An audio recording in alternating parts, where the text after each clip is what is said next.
Two milk producers were executed in China on Tuesday for selling more than £3 million of contaminated milk powder in connection with a food safety scandal that killed 6 infants and rocked the country last year.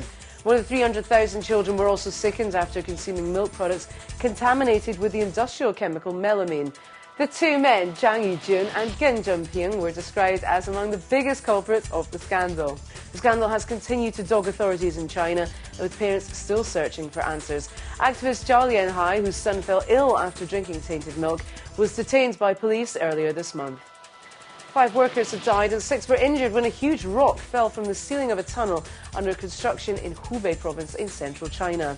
The accident took place on Sunday in the city of Xi'an when more than 20 people were working in the tunnel, which is being built as part of an expressway.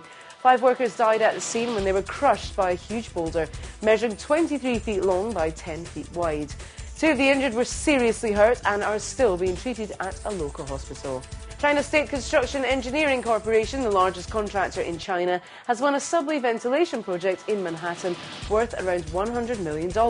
It's the construction giant's 3rd order in the United States infrastructure space this year. It had previously won bids for the $410 million Hamilton Bridge project in New York, as well as a $1.7 billion entertainment project. The subway contract was awarded to China Construction American Company, a subsidiary of the China State Construction, and the 3 orders only account for around 4% of its total orders this year. The Ministry of Commerce says China's overseas project contracts increased 23% to over $100 billion in the first 10 months of this year. China should consider raising interest rates to help prevent excess liquidity in the financial system from creating asset price bubbles. That's according to World Bank economist Louis Quais, who made the comments in an email to Bloomberg News. The Beijing-based economist added that the pros of higher interest rates seem to outweigh the cons. Unprecedented lending by Chinese banks have helped to fuel helping the nation's economic rebound this year. But BNP Paribas says the loose fiscal and monetary policies could lead to an asset bubble similar to Japan's in the 1980s. China's 5 largest banks have submitted money-raising plans to regulators after this year's lending eroded their capital. China's State Administration of Radio, Film and Television says it plans to enforce the eradication of unlicensed websites offering online videos. Tian Jin, Deputy Director of the administration, said at an online media forum on Tuesday that the move would secure the healthy development of the internet.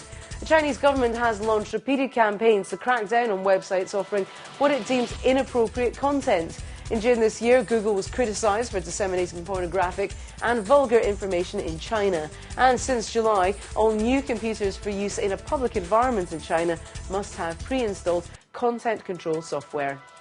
An estimated 740,000 people on the mainland will be living with HIV/AIDS by the end of this year.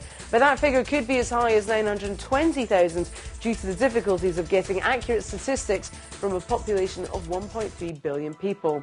Health Minister Chen Zhu revealed the numbers in Shanghai on Tuesday morning. China releases HIV estimates every 2 years, with this year's number up from the 700,000 estimated in 2007 and the 650,000 estimated in 2005. Chen also warned that AIDS is spreading rapidly among high-risk groups in parts of China and is threatening to become a serious epidemic. And those are the BON News headlines for now, but we'll be back with more news after this.